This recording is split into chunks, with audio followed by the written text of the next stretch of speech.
next to that Bible. But I swear with these sip shots, I'll shoot it out with Bible. Pockets getting too fat, no weight watch, no lipo. Money talk bullish, walks on a motherfucking tightrope. What's up?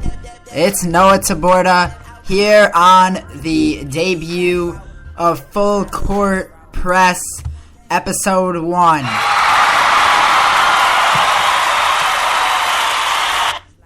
Thank you, crowd. See, I got another big crowd. Yesterday I had that big crowd, of course, as well on the Blake and Noah show. So definitely a great turnout. So yeah, it's a Full Court Press, trying to get that basketball name, and finally thought of it, and so I chose this one. So yeah, this will definitely be my name going forward. So tune in. I'm not sure what day it'll be. I'm trying to figure that out. Trying to be able to space out the shows. So this show, I'm definitely going to be talking about all the different sports news, all of the stuff going on in sports. There'll definitely be a lot going on, as there often is. So I'm definitely got to keep up, you know. Lots of stuff going on, and obviously the season just started. So good that I got it underway. In fact, it only started this Saturday, and there's already a pretty good amount to talk about. So let's get down to business, and let's start off with the phone number, the Twitter, all of the contact information. So if you want to call into the show, the number will be 224-563-8444. Again, that is 224-563-8444. For social media, the Twitter at Tibbs Taborda, that is at capital T IBS underscore capital T ABORDA, and that's if you want to contact me. Now, of course, me and Blake also have our own Twitter. That's at Blake and Noah. That's the one for our show, but I also will field any questions or any comments on this show as well on that one. So again, that's at Blake and Noah, at capital BLAKE underscore and underscore NOAH. And of course, like our Facebook page. We always enjoy new likers. Also, follow us on Twitter, of course, if you have a Twitter. Like our Facebook page, Blake and Noah, LA to Chicago. I put on all the shows there, so if you wanted to listen to any past shows, any shows you missed, or you can obviously go to Spreaker and go to National Sports. So, yeah, definitely do that. We appreciate it a lot. Let me just put that in real quick so you can like it up. LA and Chicago. It is in the comment section. So, yeah, let's get underway, and we're going to start out by listing off some of the scores in the league right now.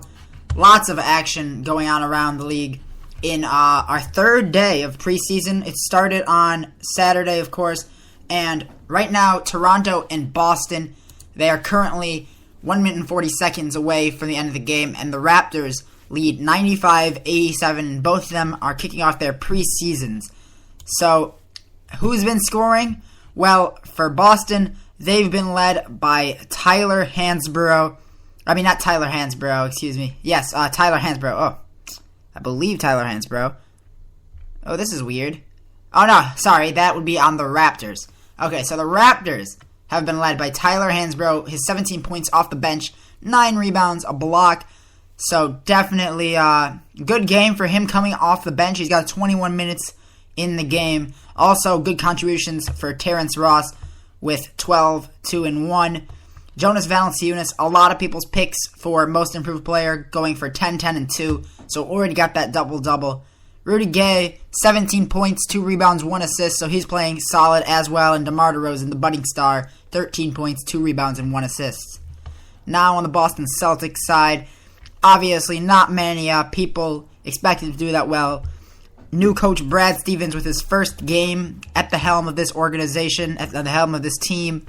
And they probably won't get off to a winning start as they are now down 95-88 with just under a minute remaining. But they've been led by Chris Humphries, who's gotten 10 points. Avery Bradley, who I think is just phenomenal, 12 points. Coming off the bench, Jared Sullinger in 18 minutes has 14 points and 6 rebounds. Gerald Wallace, who has gotten considerable tick off the bench, 26 minutes, 16 points, 2 rebounds, and 4 assists. So, good game there. Not necessarily two marquee teams, but nevertheless, I want to see how the Celtics do without Doc Rivers as their coach and without those players that you always associate with the Celtics, of Kevin Garnett and Paul Pierce. They lost that big three that won the title for them, even though Rondo was a key part of it. So if you want to say the Fantastic Four or the Fab Four, whatever, it's really the Fab is really taken by the Fab Five, but still. Now, the defending champions Miami Heat are 18 seconds away from winning their first preseason game. They're up 91-87. The Atlanta Hawks, Paul Millsap, 12 points. Al Horford and DeMar Carroll also have put up 10 points. Al Horford, the 10 points, 9 rebounds, and 4 assists, definitely looking very good. Mike Scott off the bench has put up 13 points for them, so they're getting a little bit of bench contribution too. But the Miami Heat getting only 21 minutes from LeBron James as he goes for 9, 5, and 5. Chris Bosh definitely trying to make up for that Game 7, putting up more points than he has in a little bit. 21 points for the Ostrich. 21 points, 5 rebounds, and 2 assists. Dwayne Wade has not played today. He will sit out the opener. That was just news a little while ago. Ray Allen coming off the bench, only 5 points. The surprise, though, Roger Mason Jr., 14 points off the bench, trying to get his spot on this Heat roster. Rashard Lewis also has 11 points. And a kind of summer league sensation, Jarvis Vernado has gone for 4 points and 5 rebounds. So not a terrific start, but a good start nonetheless as he tries to get his career on the road. And Larry Drew II, a former UCLA player, he's only played 6 minutes and he has 0 points. He's just basically zeros across the board, 3 turnovers and 2 personal fouls. So he's going to have to pick that up if he wants to get his roster spot. Players who didn't play in this game, Udonis Haslem did not play, Chris Anderson did not play, Michael Beasley did not play, Greg Oden did not play, and Dwayne Wade did not play. So a lot of marquee players. For the Atlanta Hawks, Lou Williams did not play, Damian Wilkins, Adonis Thomas, the former Memphis player, David Lighty, John Jenkins, Royal Ivy, or Elton Brand have not played. Now there are 10 seconds remaining, same score there.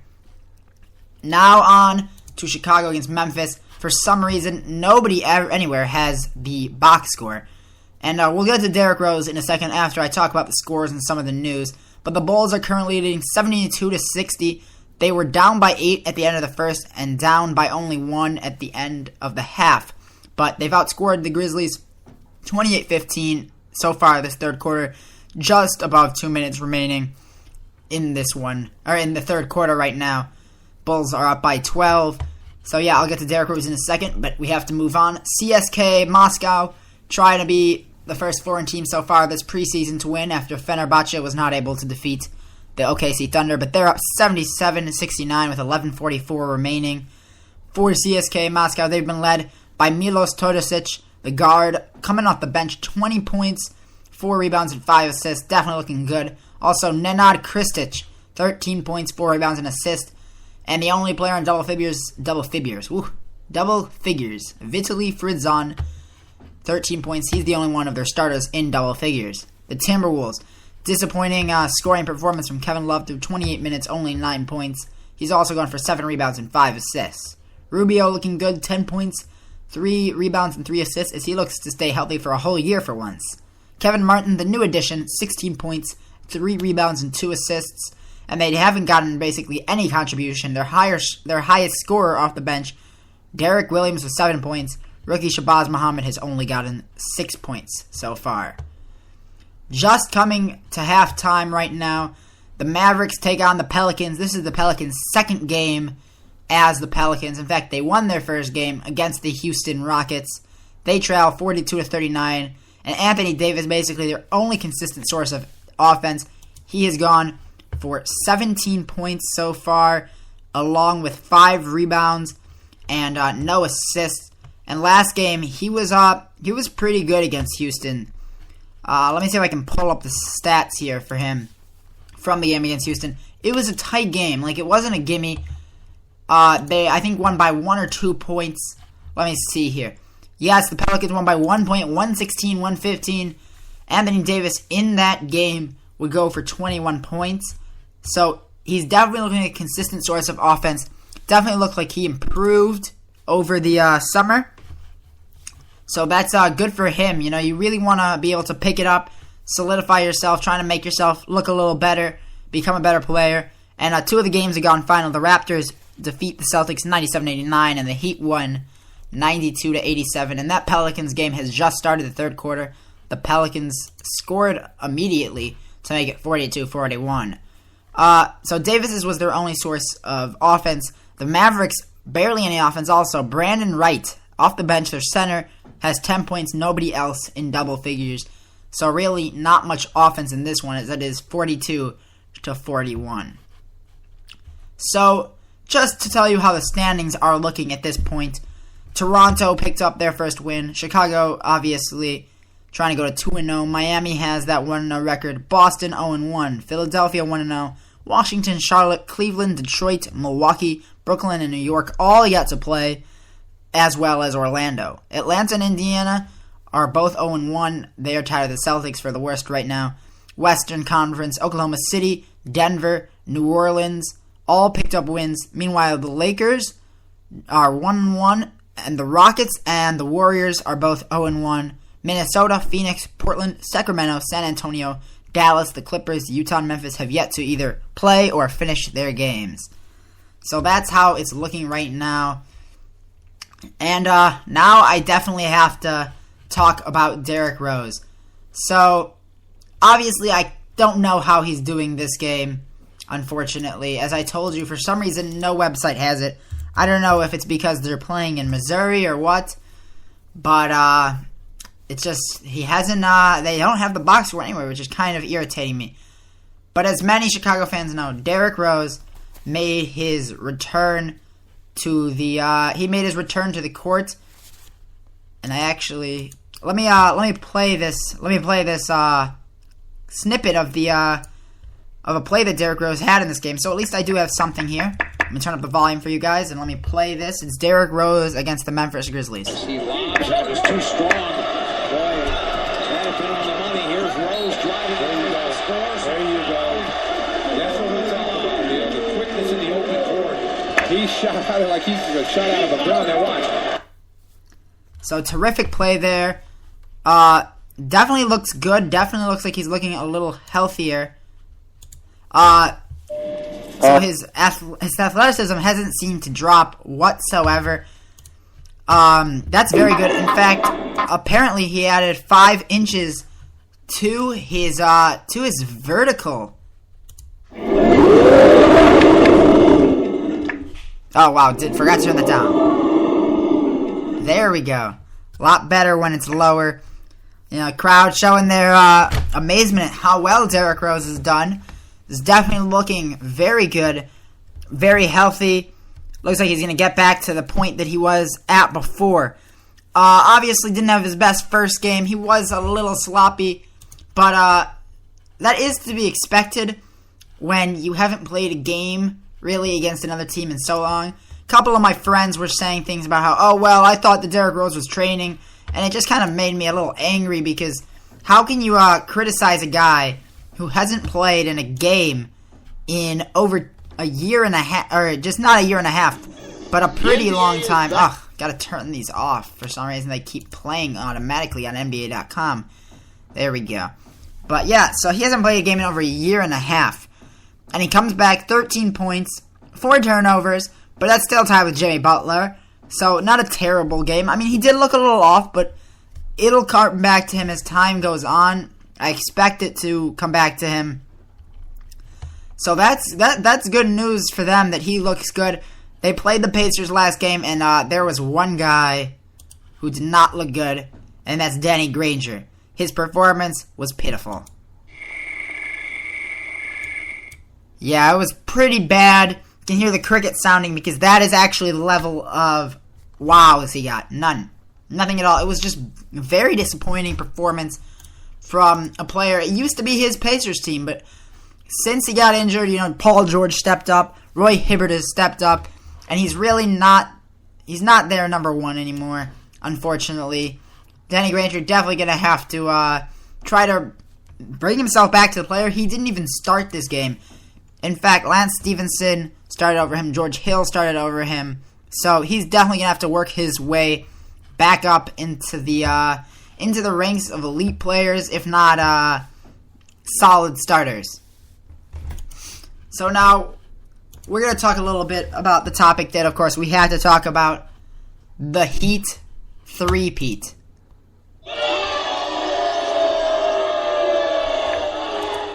Now, crowd, I know a lot of you guys don't like the Heat, but I think it's time for us to tone down the hate. Sure, LeBron James may be hated, this super team may be hated, but the criticism they get is becoming ridiculous. Everybody just sounds like they're whining now. They don't even sound like they have a viable excuse. They've won 2 titles, and it's not like it's been easy, so this super team isn't necessarily as good as we thought, so why are we complaining about the super team? They won the title, they won it fair and square, they didn't cheat, and for all that people have to want to say about all of the calls against the Spurs, there were a lot of calls that went the other way too. It's just that we only see the ones that went against the team, we only see the ones that we want to see, and I think it's time for us to clear that up. But, of course, the Miami Heat are going for the three-peat. They're coming off 2 straight titles, and obviously it'll be a tough year. We look at the teams that are definitely going to get better. Chicago, you've got Indiana just still developing. Obviously, we've got Brooklyn definitely trying to work hard. And the other side, a stacked conference with Oklahoma City, Golden State, the Clippers, the Houston Rockets still getting better. So they're definitely looking good. And of course, who could forget about San Antonio? It's a disgrace to leave them out. So it'll be a very tough year, and this segues perfectly into our standings breakdown. We're going to start by breaking this down division by division, looking at each roster of every team. We'll do this. I'll do a round-by-round prediction, and then, of course, after that, award prediction. We'll have our champions predictions, and that'll wrap it up. So let's. I really said that like it was going to end in a couple of minutes. Wow. No, it won't be ending in a couple of minutes, though we are coming almost to the end of our time for right now. So I'm going to start out, just do the last one. By the way, the Bulls lead the Grizzlies 81-67 at the end of the third quarter. So let's just start the division out. I think I'll be able to squeeze in one division before we go. So we're going to start with the Atlantic. This is Toronto, Philadelphia, Brooklyn, Boston, and New York. So we're going to start by breaking down Toronto's roster. As I just told you, Toronto just beat Boston. Their lineup, so at point guard, you have Kyle Lowry, who really looked pretty good last year, kind of a breakout year. I look for DeMar DeRozan, their starting shooting guard, to pick it up a bit. At small forward, Rudy Gay, they recently acquired him. He's looking good. Amir Johnson, definitely solid. And the young and he's got a lot of potential, this guy. Jonas Valanciunas, I look for him to have a breakout year as well. The point guard position, Dwight Bikes and DJ Augustine. Bikes was on the Oklahoma City Thunder and was just phenomenal in the Summer League. I don't think he'll be as good, obviously, but I think he'll be an averagely good backup. Shooting guard Landry Fields, who's kind of dropped off, as well as Terrence Ross. At small forward, they have Steve Novak now, the discount double-check NBA guy. You have Austin Day and Q Rich. Power forward, Tyler Hansbrough, Quincy Acey, and Aaron Gray. There we go. So they look a lot better. That team definitely developing. I don't know where they're at right now. Let's look at the other teams first. We're going to move over to the Boston Celtics. Definitely seem like they're on a decline when you listen to this starting lineup. At point guard, Rajon Rondo. Shooting guard, Courtney Lee. Small forward, Jeff Green. Power forward, Brandon Bass. And center, Chris Humphries. Courtney Lee, Jeff Green, Chris Humphries. All bench players on good teams. And Brandon Bass, depending on the team, would possibly be a starter. Jeff Green maybe could sneak out a start, but I just don't think he is that level. On the bench, I do like what they have coming off the bench, though. Avery Bradley and Marshawn Brooks and Jared Sullinger in the point guard, shooting guard, and power forward position, respectively. All young, talented players. Gerald Wallace at small forward and Vitor Favarini. Never even heard of the guy. They are their backups there. The third string power forward, Kelly Olynyk. Phil Pressey is their backup point guard, and shooting guard is Jordan Crawford, and their final shooting guard is Keith Bogans, who they acquired in that New Jersey Nets deal. talking of the New Jersey Nets. Okay, guys, I gotta get it straight. Like if I'm gonna talk about the New Orleans Pelicans, I gotta remember the team that came before them that switched. Brooklyn Nets. There we go. They stayed the same name, just a different city. But the Brooklyn Nets. Now that we talked about it, so here we go. Brooklyn Nets. Darren Williams, Joe Johnson, Paul Pierce, Kevin Garnett, and Brook Lopez. I've got to say, that's a good starting lineup, and their bench looks good as well. At backup point guard, when he's healthy, can be very good. Sean Livingston. Backup shooting guard, Jason Terry. Small forward, Andre Karolinko. Power forward, Reggie Evans. And center, Andre Bloch. So good, solid line. And the third line, point guard, Tyshawn Taylor. Allen Anderson is the shooting guard. Tornike Sheneglia, Mirza Teletovic are the small forwards and the power forwards. And Mason Plumlee, one of the Plumlee brothers, along with Miles, and I can never seem to remember. Miles, Mason, it's just, there's so many M's, it's hard to remember. Miles and Mason, that's all I can remember. He's their center. Now we're going to move over to the other side of New York, the New York Knicks. Starting lineup with Raymond Felton, Amon Shumpert, Carmelo Anthony, the overpaid Andrea Bargnani, and Tyson Chandler. So this team looks decent, but they always find a way to underperform themselves. They're kind of an underperforming team. They don't live up to their potential. And the backups, backup point guard Prigioni and backup shooting guard J.R. Smith. In the front court, you've got Metta World Peace, Amari Stoudemire, and center Cole Aldrich. And their third line, Beno Udre, Tim Hardaway Jr., C.J. Leslie, Kmart, Kenyon Martin, and Jeremy Tyler. So that's the lineup for the New York Knicks. And we have one more team in that division before I predict it, and then, of course, go to commercial break. The Philadelphia 76ers. In the news during the draft is they traded away Drew Holiday for the young Nerlens Noel. Currently, Michael Carter-Williams, Evan Turner, Thaddeus Young, Lavoie Allen, Spencer Hawes listed as their starting lineup. They also have Tony Roten, Darius Moore, Jason Richardson, James Anderson, Arnett Moultrie, Kwame Brown, Tim Albrecht, Nerlens Noel, and Royce White coming off the bench. So, not much there either. So now it's time to break it down. And I'm going to start with my worst team. And I'm going to have to go with the... it's a 3-team race for last place. I know it's fun to say race. But in the Atlantic, between Boston, Philadelphia, and Toronto. And I'm going to put the Celtics in last place. No, you know what? I'm going to put the 76ers in last place. I don't see the 76ers being good. I think they're a good young team, but I don't think they're ready to step into in their prime yet. Then I'm going to put the Boston Celtics. And they're a good team, obviously. Not a good team. They're a rebuilding team. And I don't think Brad Stevens can really coach this quality of a team yet. But I'm always open to a surprise. Then, of course, Toronto, who just defeated the Celtics, sitting one spot above them. I think they have a good, young, talented team. I look for Jonas Valanciunas, DeMar DeRozan, both to have breakout years as they continue their push upwards. So it comes down to the last two teams. Who is my number one? Could we have a drum roll, please?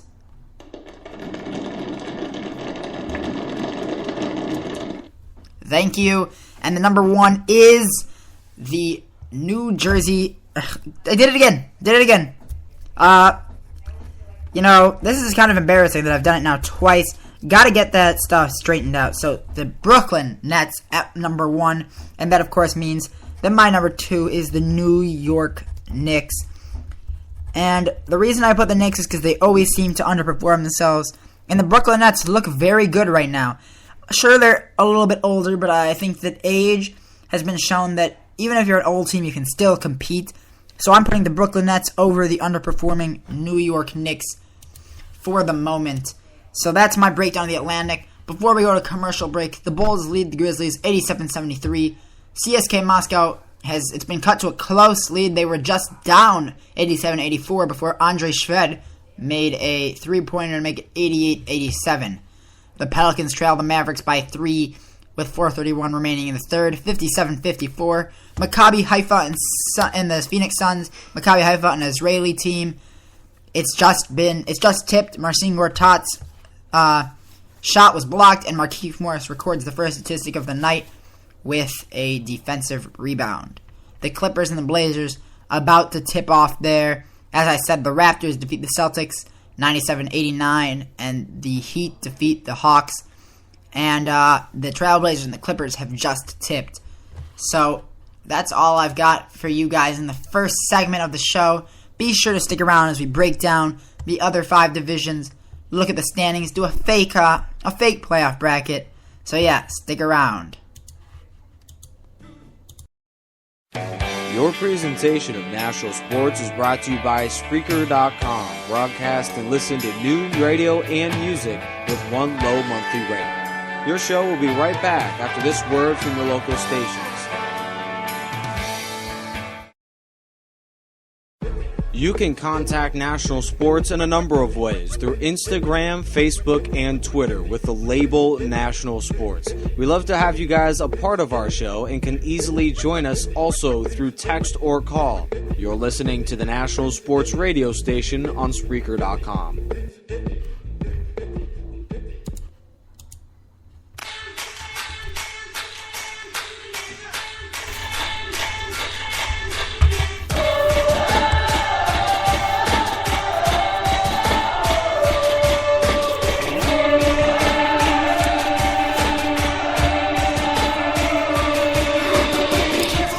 We're back.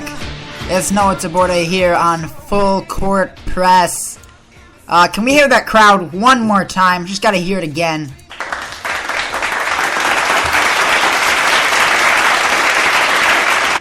Thank you so much. Let's turn that music off. Again, just gotta say at the start of every section, because some people for all those new listeners, 224-563-8444 is the number. 224-563-8444. The Twitter contact information at Tibbs Taborda. That's at capital TIBS _ capital TABORDA. Or at the Blake and Noah Show page at Blake _ Noah. Capital BLAKE _ AND _ capital NOAH. You can also like our Facebook page. The name is Blake and Noah, LA to Chicago. I actually wrote LA and Chicago in the comment section. So I'll correct that for anybody who got lost accidentally trying to go there. Obviously, follow our Twitters, call in, and I always appreciate the calls. So now, let's get right back to business. Let's go to the Central Division. Obviously, my Chicago Bulls playing in there. And we're going to start with the team that I'm going to start with the last place team. I'm going to give you the standing straight up here. In last place, we will see the Milwaukee Bucks. Unfortunately, after making the playoffs, I see them having a drop-off. Losing Brandon Jennings. Then losing Monte Ellis. Too many losses, really, to be able to be a quality team still. Luke Ridnour. OJ Mayo, Caron Butler, Ilyasova, and Sanders. So not terrible, but not good enough. Brandon Knight, Gary Neal, Delfino, Henson, and Pachulia coming on in the second line. Walters, Antetokounmpo, Middleton, Udo, and Radulika. That's a really long name. Giannis Antetokounmpo. That's really long. I'm not sure if I pronounced it. Don't hate if I didn't. But that's their third line. I can't really see them as a playoff team. I don't think they have what it takes. I don't think they have the players, especially after losing so many good players.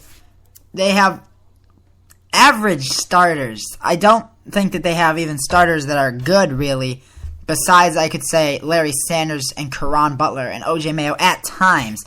But they're definitely, in my opinion, in a division that's gotten so much better, the worst team. Now, in the fourth spot, and it's very difficult to put them there, the Detroit Pistons. I see them as a playoff team, and normally when you end up fourth in a division, you're thinking, wow, we're not very good. But look at this team.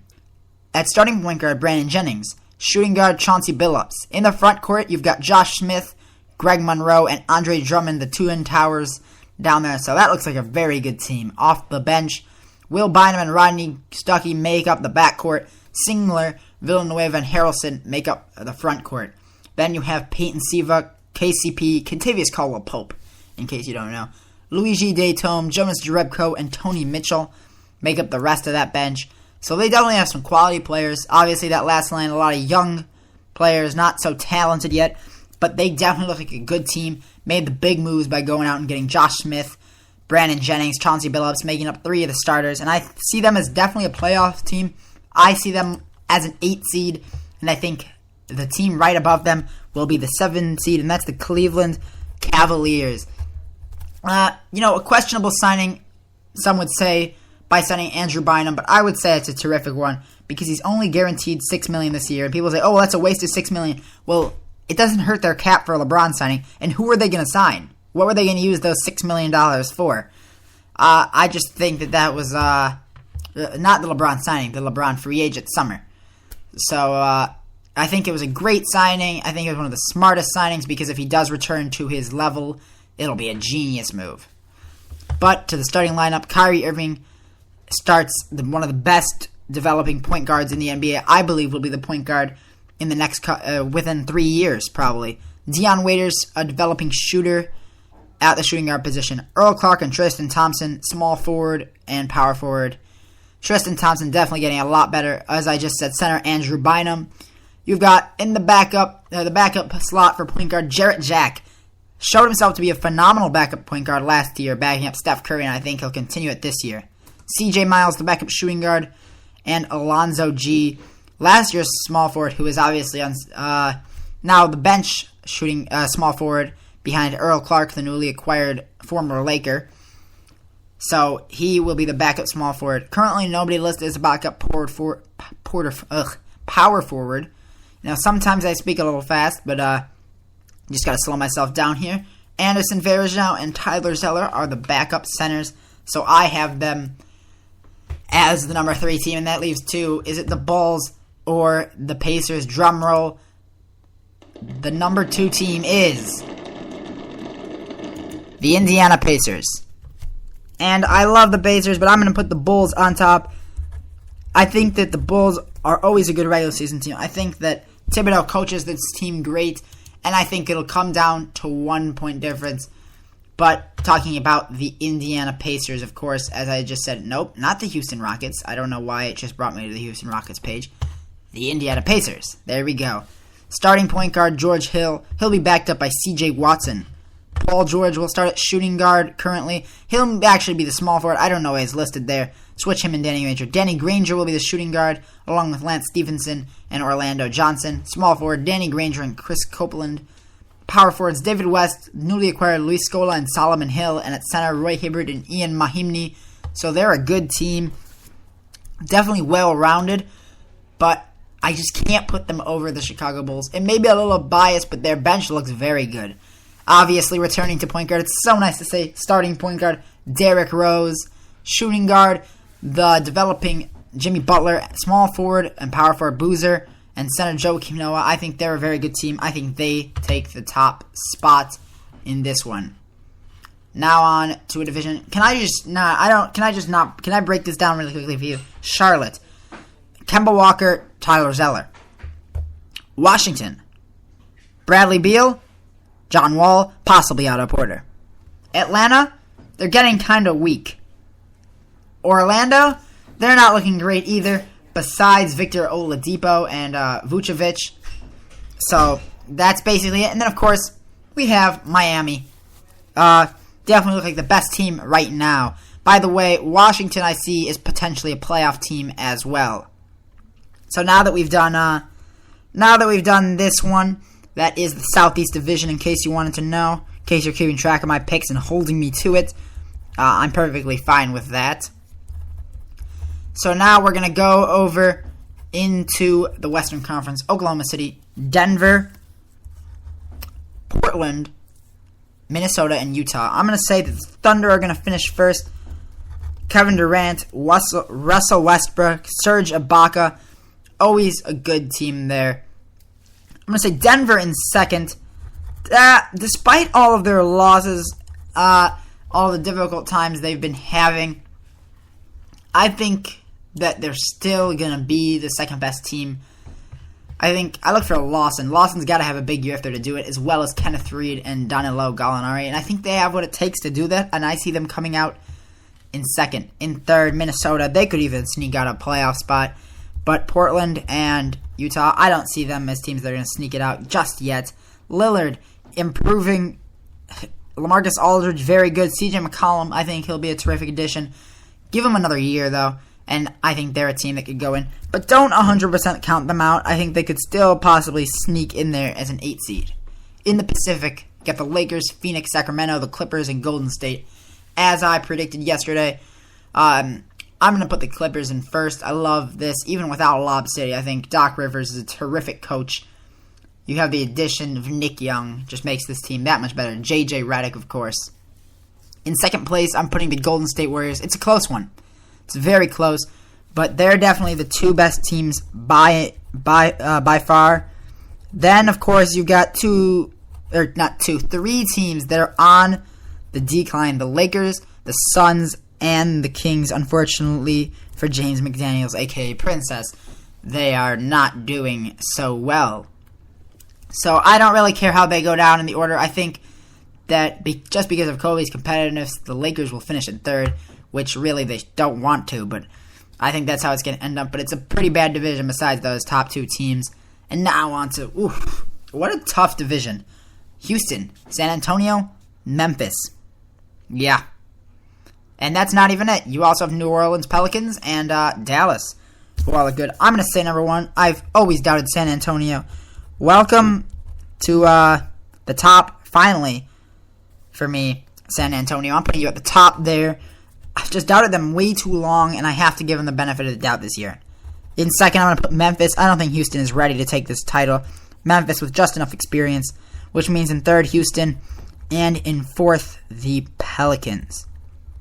So now we know my predicted standings there. Once again, my division winners in the Atlantic. We have the Nets. We have the Bulls in the Central, Miami in the Southeast. Then in the Northwest, we have Oklahoma City. The Pacific, we have the Clippers. And in the Southwest, we have San Antonio. So let's start out by unveiling my my 8th seed for both conferences. My 8th seed for the Western Conference first. Let's mark these numbers. 3, 4, 5, 6, 7, and 8. In my 8th seed, the Minnesota Timberwolves. I think they're going to sneak in there. Let me quickly check how they're doing for you guys. Against CSKA Moscow, they're up by 2 with 7 seconds remaining. But CSKA Moscow just hit a free throw and they have one more coming. Another update. Bulls running away with this one, up by 22 with 4 minutes remaining. The Pelicans still trailing by 1. 10 minutes remaining. The Suns all over Maccabi Haifa, 21-9. And the Clippers getting their preseason started under Doc Rivers, up 13-4 against the Trailblazers. Kings Warriors still to come. The Pelicans have just taken the lead, and CSKA Moscow have just tied it. So it is. Those are both very close games there. Let's go back to my predictions. Now that I've done the West with the Timberwolves, it is time to do my Eastern Conference number 8 team. It's a tough one here. I can say comfortably that there are 1, 2, 3, 4, 5, 6, 7 teams that I say should be in the playoffs. But that's basically it. At my 8th spot, I'm going to change this up. I'm putting the Washington Wizards in at that number 8 spot, I believe. Let's see. 1, 2, 3, 4, 5, 6, 7, 8. Yep. Putting the Washington Wizards in at the number 8 spot. They're just going to beat out Toronto for that 8th spot. I think they just have what it takes with John Wall and Bradley Beal. I think John Wall, look for him to have a breakout year. It's a young team, but I think it's a developing team. At the West, number 7 spots, already you've gotten to the point where the 7 remaining are all really good teams. And I'm putting the Denver Nuggets.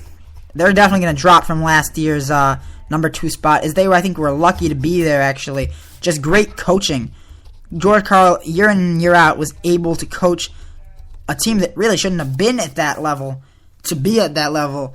And now he's gone, so I think they're going to drop considerably, but still make the playoffs. Now, East, number 7, I'm going with the Detroit Pistons. I think they're a good team, but not quite ready to hit that level where they're going to be home court advantage. They're still getting used to each other. Chemistry will be an issue so far this year, as it will be with a lot of these teams that have just formed. And that's why my West number 6 sits where they do at number 6, and that's the Houston Rockets. I think they're a good team, but I don't think they're ready to attain that level of greatness yet that many people think they will immediately. You saw with the Heat, who are a much better team when they were formed than the Rockets. Even they weren't able to be the best team in their conference. Even they weren't able to win a title the first year, so patience is very essential for those fans. So now my East number 6, the Cleveland Cavaliers, gonna pull themselves into the playoffs, into the number 6 spot. I could see the Pistons possibly flip-flopping with them, but I think that's how it's gonna go down for right now. I think this team pans out. I think Andrew Bynum doesn't return to old Andrew Bynum, but he returns to almost Andrew Bynum of old. Very close, but not the same level. Still, I think Kyrie Irving will come into his own as definite all-star, possibly a close vote for all-star starter with Derrick Rose or Darren Williams. Now, to my West number 5. We have 5 good teams remaining: the Thunder, the Clippers, Golden State, San Antonio, and Memphis. And unfortunately, Memphis will not be having home court advantage. Seems like it's often this happens. Last year, they ended up, let's see, Western Conference last year. Not the preseason. I don't want to see the preseason. Come on now. 2012, 2013. Memphis, 5th place. Clippers in 4th. And they're going to get the 5th seed here. So I think they're a good team, but I think they're going to drop because I don't think they can sustain it. But for right now, I think they're going to drop a little bit. They're a good team, don't get me wrong, but I don't see them moving up. I just can't see them moving up without like, I think bettering their team just a little bit more. Now on to my number 5. In the Eastern Conference, we have 5 teams remaining there too: Bulls, Pacers, Nets, Knicks, and Miami. And I'm going to go with the New York Knicks at 5. Good team, not good enough. I think that's how it's going to go down. I think the Knicks, too underperforming. They never seem to perform at the level they should, and that will be their Achilles heel in this one. Now, to our next matchup here, to our next seed, number 4 in the West, I'm going to go with the Golden State Warriors. Because they won't win the division, they will end up in 4th, but they'll still get home court advantage going up against the Memphis Grizzlies, so we now know my first playoff matchup. Now, East number 4. It's close. Ooh, so close. But I'm going to go... Wow.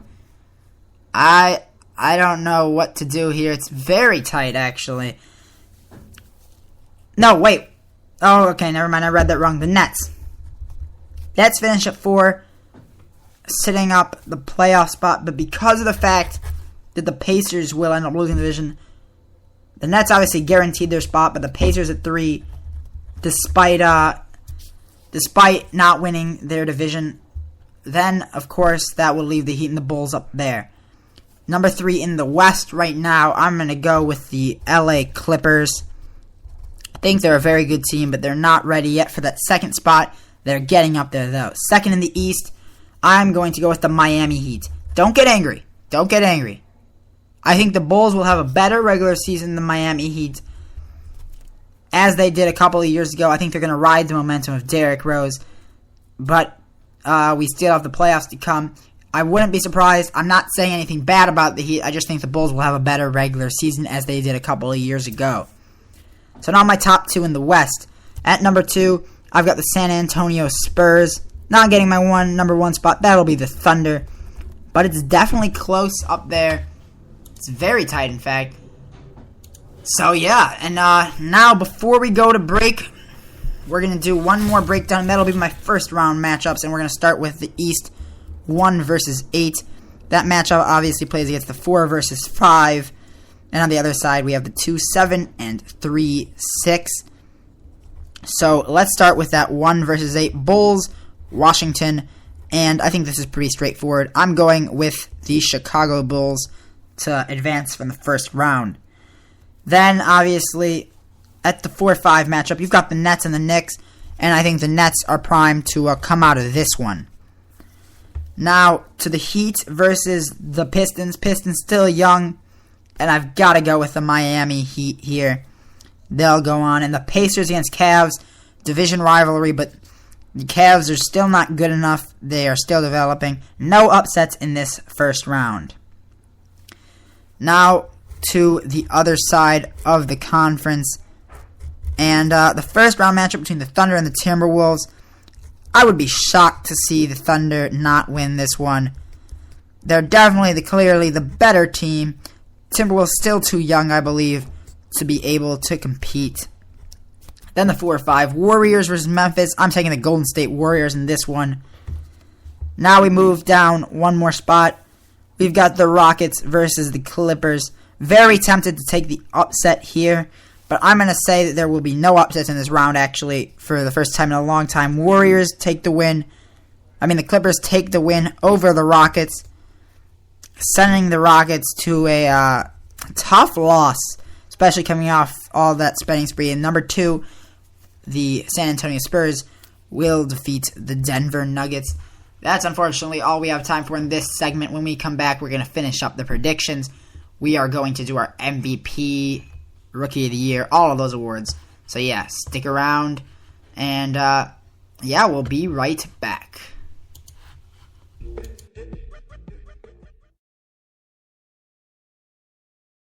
America's pastime, but baseball is changing as we know it into a sport we've never seen before. Where is the game headed in the next few years? Major League correspondent Cameron Sadeghi has the answer to that question next on the national sports radio station from Los Angeles, California.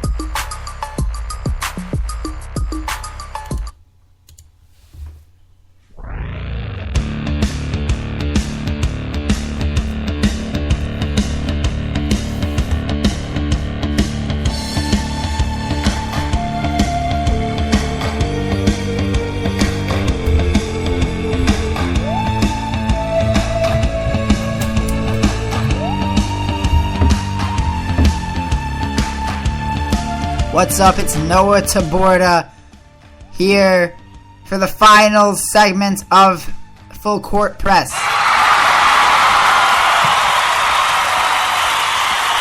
And the crowd is definitely loving the show. I hope you guys are too. Remember, I'm going to try to just say this quickly. 224-563-8444 is the phone number. At Tibbs Taborda, Twitter, at Blake and Noah, also the other Twitter. Like our Facebook page, Blake and Noah, LA to Chicago. Like the Twitters, of course, too. Yep, so those are all in the comment section. So let's get down to business, because we got stuff to do. We are now in the Eastern Conference semifinals. Bulls taking on the Nets. This series went down last year. The Nets are better, but I'm going to take the Bulls in this one. On the other side, Heat Pacers. Heat are going to take this one, and we're setting up that Bulls-Heat rematch. Do the Bulls have what it takes to derail the Heat? On the other side, well, just really quickly, the Bulls and the Grizzlies just went final, 106-87. The Bulls dismantled the Grizzlies. I'll have stats for you if I can find them. Unfortunately, for some reason, they're not anywhere. I don't know why. That's just how it is. Now, onto the Western Conference. Thunder taking on the Warriors, and the Warriors are going to get defeated. Thunder going on. But finally an upset will happen. The Clippers are going to defeat the Thunder. Big news there. And of course, wait one sec, guys. I just got to do some really quick things. Okay, so really quick, Backley. Okay, so the Thunder, I think, are going to beat the Clippers and go on. Meanwhile, on the other side, I'm going to take the Heat over the Bulls. So a 2 versus 1 matchup. Heat-Thunder. It's a rematch. I think the Thunder are going to do it this time, being healthy. But my NBA champions, the drum roll, please. Let's make it a good one, too. It keeps getting louder and louder. and quieter. There we go. It is the Miami Heat. They're going to get that three-peat. Please don't hate. It's my opinion, guys. You can have yours too. I respect it. I just think LeBron James is too good. He'll be able to lead this team to a victory. So that is, of course, my predictions there. And now we're going to go on to the awards. This is my final segment, of course. And after I do this section right here, we'll be done. Just really quickly, the Bulls, I expect them to have a good season. As I said, I think they're going to have a better regular season, but I do see the Miami Heat could still to be the best playoff team. And I think they're going to be able to come out of this one victorious. So let's start with my first award, Most Improved Player. I already listed off some candidates. You've got Jonas Valanciunas. You've got Eric Bledsoe there, Iman Shumpert, Jimmy Butler, Ty Lawson. But I'm going to hand this one to Jimmy Butler, not just because I am a Bulls fan. And see, I was able to pick the Heat while being a Bulls fan. So, yeah, definitely able to be unbiased. And I'm going to go with Jimmy Butler. And it's not because of the bias. I just think that he's finally getting his starting time. And I expect him to have a really, really good year. With Derrick Rose returning, I expect him to actually do better. Oh, wow. Loud noises. Sorry, there was a video playing on the website I'm on right now, looking up a couple of players. You know, all the situations going on. Gotta research. So, yeah, Jonas Valanciunas is also, he's second on my list, and he's going to be followed by Iman Shumpert as the most improved. But Jimmy Butler, he'll take that MIP Player Award home. Now on to my next award, Sixth Man of the Year. And it's time for Jarrett Jack to come home with that award, backing up the Cavs. Kyrie Irving is almost ready, but he's still going to need that help off the bench, and I think Jarrett Jack is ready to do that. He averaged 17.2 points off the bench, 5 assists, and almost 51% shooting off the bench in the 2013 playoffs, and I think he'll continue those astronomical stats into the regular season. The Cavs will have one player getting the award at least. Executive of the Year, I'm going to go with Chris Grant of the Cavaliers, so there goes a second one to Cleveland. Some people may think Daryl Morey, but based on my predictions, I think Cleveland comes away with this one. Chris Grant, definitely a good offseason. I liked it a lot. You know, Jarrett Jack and Andrew Bynum, phenomenal signings. Now, Coach of the Year. Got a lot of people that are going to be vying for this one. Pop's always in the conversation. McHale of the Rockets. You got Spoelstra. You got Doc Rivers. You got Tibbs, Mike Brown, Scott Brooks. And I'm going to give it to Eric Spoelstra this year. I think Spoelstra deserves it. Maybe, who do I actually think will win it? Doc Rivers. But who do I think deserves it? I think it's Spoelstra. Doc Rivers will win it because I think he's going to lead the Clippers past the first round. I think they're going to go to the conference finals. Definitely going to be a competitive team. And that definitely makes him a deserving candidate. But I think Spoelstra deserves it more. He's able to lead them to 2 straight titles. I think he's going to lead them to the second seed. I think if he doesn't win it when they hit the first seed, I think that's just a disgrace. But I think he's a little underrated because of his players around him. And I think, truthfully, I think he is a good coach. Otherwise, Pat Riley wouldn't give him the reins. Pat Riley is a smart man, and I think he knows what he's doing. But Spoelstra, the man I think deserves Coach of the Year. Doc Rivers, the guy I think is going to get Coach of the Year. Now to Rookie of the Year, and it's no secret who I think is the best. It's not Anthony Bennett. It's not Trey Burke. It's not Ben McLemore, McCollum, Zeller. It's not Kelly Olynyk. It's Victor Oladipo, the Indiana star. I think he's going to come in, provide a definite solid player. I think he'll get 10 points per game, a solid number. He brings some defense. And, he's not necessarily amazing, but he does have some versatility. And I think he'll have a big impact. Be a great defensive player, getting some swipes, getting some blocks. Always working hard. I think that because of his two-way ability, being able to defend to be able to defend and be able to play well on offense, makes him a very valuable player. And I think that's what's going to get him that spot in the spotlight, of course, in Amway Arena, with standing there with that Rookie of the Year trophy. Now to Defensive Player of the Year. It's Dwight Howard? No, it's not Dwight Howard. It is LeBron James. Oh, wait. For some reason, this didn't work. It is LeBron James. No, it's just okay. Back on the court. I don't like to see Oh. my team over that. Jeez, everything playing at the same time. Let me pause this really quickly. The suspense didn't work. Not my best technological day, guys. I apologize for that. Let's try this again. My best for my defensive player of the year, I'm going with LeBron James.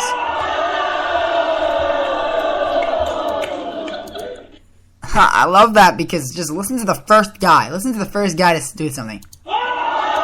Oh! Very excited, obviously. Defensive player of the year is going to LeBron. He deserves it. Definitely deserves it. And I think he's going to get it. I think he's a phenomenal defender. I think he'll beat out Dwight Howard, Serge Ibaka, Tony Allen. Finally his year. Obviously Marcus All as well. He's a great on-ball stopper. He's a great off-ball defender, weak side helper. Does everything you want to see in a defender. He's so versatile, able to track down people who are way in front of him. And he's going to have to be able to defend in order to get that 3-beat, and I think he will be able to do that. And now, that leaves us with one award left. And I think it's a 4-player race, excuse me. D. Rose, Paul, Durant, and of course LeBron. In 4th, I'm going to say CP3 in voting. In 5th, by the way, I say it's going to be Melo, but 4th, Paul. 3rd, Rose. And of course, we need the drum roll here. Let's get that going. At number 2 is Kevin Durant. LeBron James takes home that MVP trophy once again, the 3rd straight, making it the most ever straight, tying him for the most MVPs ever. And he's just racking on those awards as he continues to boost those stats as he makes his case for greatest player of all time. But I'm not going to get into that conversation because that can go on for hours.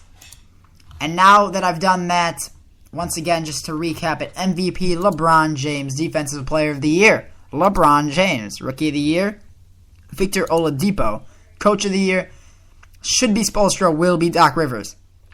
Executive of the Year, I go with Chris Grant of the Cavaliers. 6th man, Jarrett Jack of the Cleveland Cavaliers. Most improved, Jimmy Butler of the Chicago Bulls. So that'll cap off my predictions. And right before we end, just want to talk a little bit. I'm trying to pull up this video right here. Some of the cool shoes on Media Day. Obviously, it was NBA Media Day. Trying to look up some of the really cool shoes, but unfortunately, I can't seem to find it, which kind of sucks. I just want to also just list actually an injury that went down that's not good. LaMarcus Aldridge, he got injured. He injured his quad. They're trying to find a return date. Not sure yet. He should be fine, but it's not good news ever for that Trailblazers team that always seems to suffer injuries. And before we go, I'm just going to leave you with a couple of the current things. Minnesota and Moscow are in overtime. It's a tight one there. Moscow up by 1 with 13 seconds left. The Timberwolves finally getting that offense off the bench. Derek Williams, 21 points. AJ Price with 14 off the bench as well. Moscow still being led by Milos Todosic with 25 points. So that's what's going on right there. Dallas leads by 3 with 3 minutes remaining over the New Orleans Pelicans. Maccabi Haifa getting beaten by 24 by the Suns, showing the gap between Israeli teams and NBA teams. Clippers in Portland currently tied 25-25, and Sacramento the Kings. James McDaniels, once again, a.k.a. Princess, watch this game because it may be the only time your team is leading for the whole year. I'm just kidding, but that may be the only time, truthfully.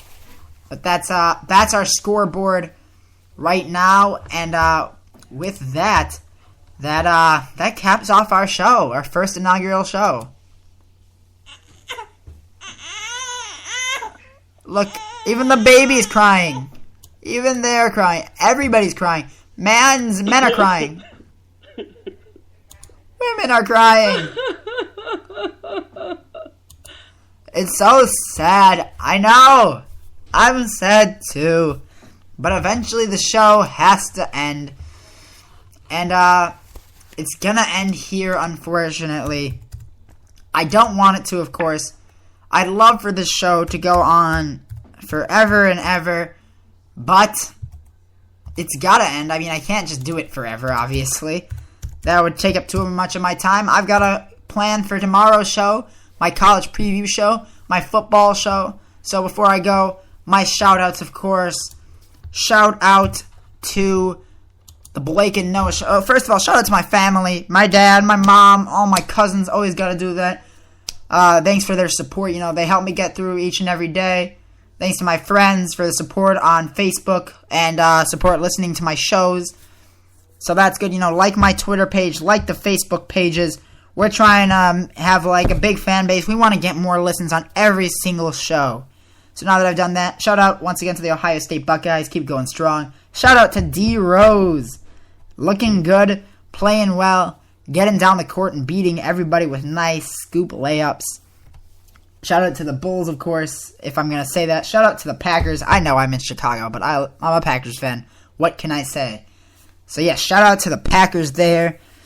Shout out to the Penguins. Not the Penguins. Oops. Sorry, I was looking at the Penguins score right there. Shout out to the Chicago Blackhawks. Tough loss, but trying to get that Stanley Cup repeat.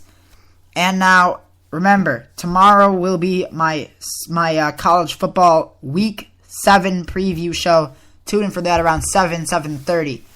Then, of course, I think it'll be Thursday this week, Football Weekly. There will be some games that will just gone down. And, of course, I'll be previewing the games that will go down in the next day. Unless I do it Friday, which I might do, because then I'll actually know some of the results. But, yeah. And then, of course, Blake and Noah, every Sunday around 7 o'clock. Definitely tune in for that. So, thanks for tuning in. It's been a great show. I really hope you enjoyed the inaugural edition. And with that, I say goodbye and good night.